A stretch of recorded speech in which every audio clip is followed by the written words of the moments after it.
Baik, terima kasih atas kesempatan yang diberikan kepada saya. Pada kesempatan ini, saya Olivia Pramesti Polin akan mempresentasikan modul 6 dengan judul Pentingnya Kesadaran dalam Perspektif Global.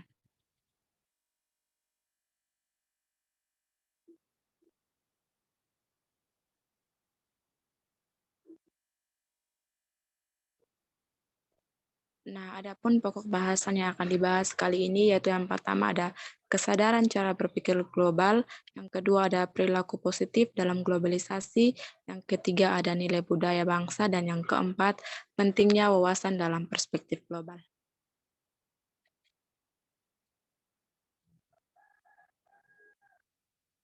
Langsung saja pada yang pertama yaitu kesadaran cara berpikir global. Nah, menurut Loren Bagus pada tahun 1996 mengandung arti keinsafan terhadap ego, din atau benda, di mana kesadaran adalah kemampuan untuk melihat dirinya sendiri sebagaimana orang lain dapat melihatnya. Dengan kata lain, kesadaran adalah pengakuan diri, di mana kesadaran muncul dari dalam diri kita sebagai cetusan nurani.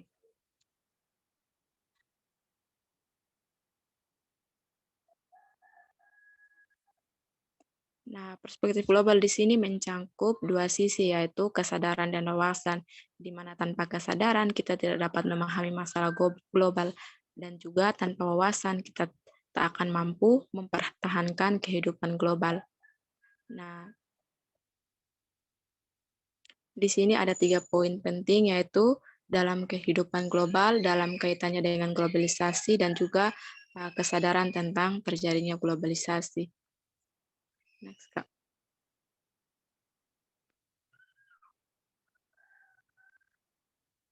Nah, menurut Maka Ginsar Mimbar tahun 1989, salah satu faktor yang mendorong kuatnya globalisasi ini adalah adanya kemajuan yang pesat dalam ilmu pengetahuan dan teknologi atau IPTEK, di mana menurut Maka Ginsar, bagaimana kemajuan ilmu pengetahuan dan teknologi dapat menimbulkan globalisasi. Jadi, kemajuan IPTEK ditandai dengan berbagai temuan yang mengagumkan, di mana kita mengetahui berbagai temuan dalam ilmu pengetahuan yang berdampak dunia, misalnya tentang pengembangbiakan makhluk hidup melalui sel, yaitu cloning, dan ditemukan hijau daun atau klorofil sebagai obat pembasmi kanker. Nah, selain itu, kemajuan dalam bidang teknologi informasi, terutama penggunaan komputer dan satelit juga merupakan faktor yang mempercepat arus globalisasi.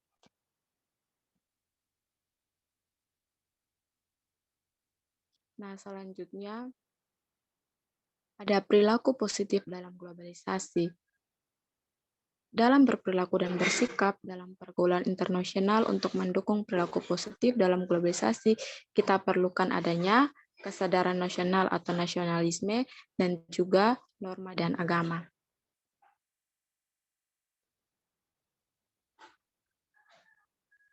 Menurut Suejono, pada tahun 1986, halaman 102 sampai 103, sejak dilahirkan manusia telah mempunyai dua hasrat atau keinginan pokok, yaitu keinginan untuk menjadi satu dengan manusia lain di sekelilingnya, yaitu masyarakat, dan keinginan untuk menjadi satu dengan suasana alam sekelilingnya.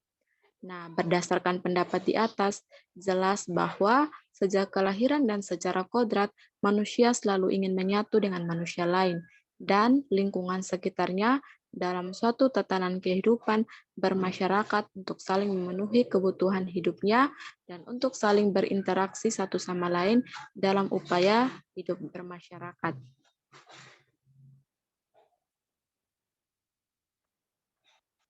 Nah, poin selanjutnya nilai budaya bangsa. Bangsa kita memiliki nilai budaya yang luhur yang dapat dijadikan pilar dan filter terhadap berbagai pengaruh yang negatif, serta sebagai pendukung bagi nilai dan pengaruh yang membawa dampak positif bagi kehidupan berbangsa dan bernegara. Sebagai contoh adalah Bela Gandong di Ambon untuk landasan kerukunan, rawe-rawe Rantas Malang-Malang Putu sebagai simbol kebersamaan, Sili Asa, Sili Asi, dan Sili Asu untuk acuan pendidikan masyarakat, pepatah guru kencing berdiri, murid kencing berlari untuk simbol keteladanan. Bukankah nilai budaya ini juga akan menjadi faktor pendukung bagi kita bangsa Indonesia dalam berperilaku dan bersikap dalam pergaulan internasional sebagai sesama warga dunia?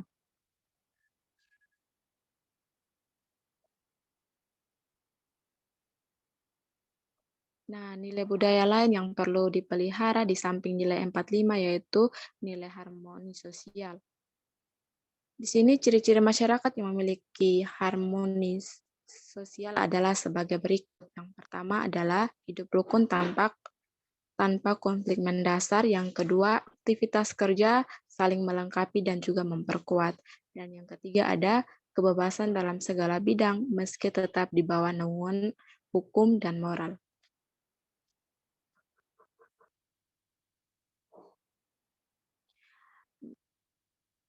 Menurut Emil Salim, mimbar pendidikan pada tahun 1989 terdapat 4 bidang kekuatan gelombang globalisasi.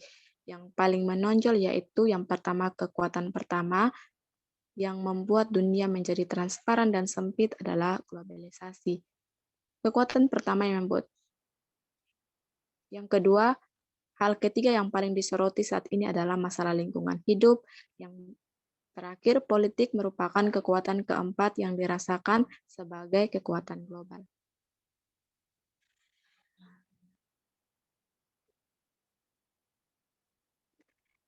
Nah, globalisasi bukan merupakan sesuatu yang sangat baru karena sebelumnya saudara mengenal hal yang bersifat global. Misalnya dalam mata pelajaran PPKN terdapat materi yang berkaitan antara lain dengan HAM, keadilan, demokrasi, dan lain-lain.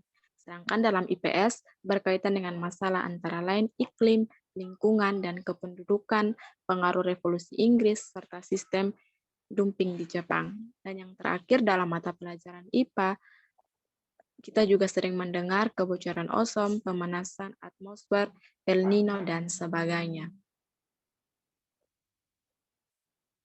Poin selanjutnya, penting wawasan dalam perspektif global. Nah, globalisasi adalah peluang. Apabila peluang tersebut tidak dimanfaatkan, maka selamanya kita akan terus ketinggalan. Kita sering takut menghadapi masa depan karena kita tidak siap untuk menghadapi masa depan tersebut. Begitu pula halnya dengan globalisasi. Tanpa adanya persiapan yang kuat, maka globalisasi akan menjadi sesuatu yang menakutkan. Globalisasi akan berubah pada sesuatu negatif.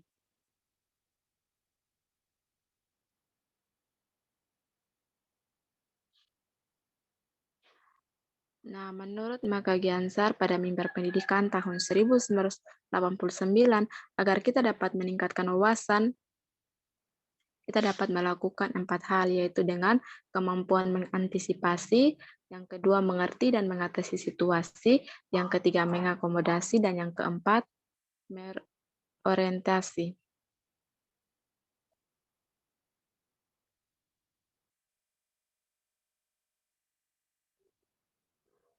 Nilai budaya yang merupakan identitas budaya harus kita pertahankan, tetapi ada nilai yang perlu diubah atau disesuaikan dengan perkembangan.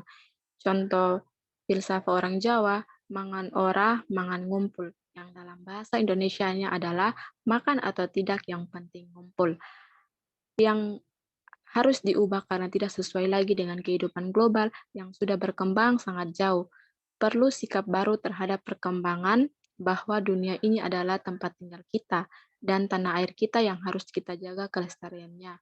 Pendidikan harus membuka wawasan anak didik dan mengembangkan nilai-nilai yang perlu dipertahankan. Sesuai dengan derasnya arus globalisasi ini, maka peran keluarga juga sangat besar. Tanpa kita sadari bahwa arus globalisasi ini telah melanda rumah tangga kita, di mana keluarga sekarang hidup dalam kota global, elektronik baru, dapat kita lihat dari adanya televisi, radio, dan parabola. Dalam waktu yang tidak terlalu lama lagi, rumah akan dipenuhi dengan komputer yang dapat digunakan untuk email, internet, dan alat komunikasi jarak jauh lainnya. Nah, selain itu, bagi anak yang tidak memiliki saatnya di rumah, mereka dapat main atau dingdong di tempat yang disediakan. Ini semua membuktikan bahwa kita mau tidak mau berada dalam arus globalisasi.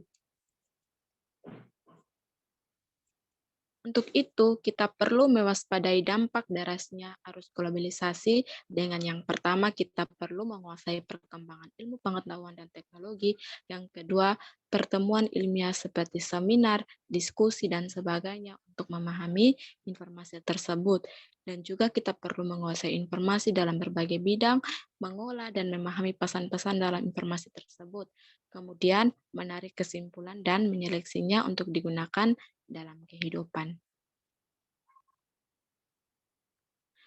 Dampak globalisasi terhadap pendidikan berkenaan dengan bagaimana peran pendidikan dalam kerangka globalisasi. Kita bisa memanfaatkan gelombang globalisasi untuk mendorong proses pembangunan nasional. Ini berarti dibutuhkan kemampuan untuk menjinakkan gelombang globalisasi. Nah, kepandaian untuk menjinakkan itu karena kita memiliki akal atau kemampuan intelektual, sehingga kita tidak akan mengekor tapi tumbuh berkembang dengan jati diri yang kuat berakar pada nasionalisme yang kokoh. Oleh karena itu, kuasailah ilmu pengetahuan dan teknologi. Tugas pendidik adalah memberikan landasan yang kuat sejak SD, termasuk mutunya. Mudah-mudahan dengan apa yang disampaikan tersebut, kita sudah memiliki wawasan yang lebih luas tentang globalisasi.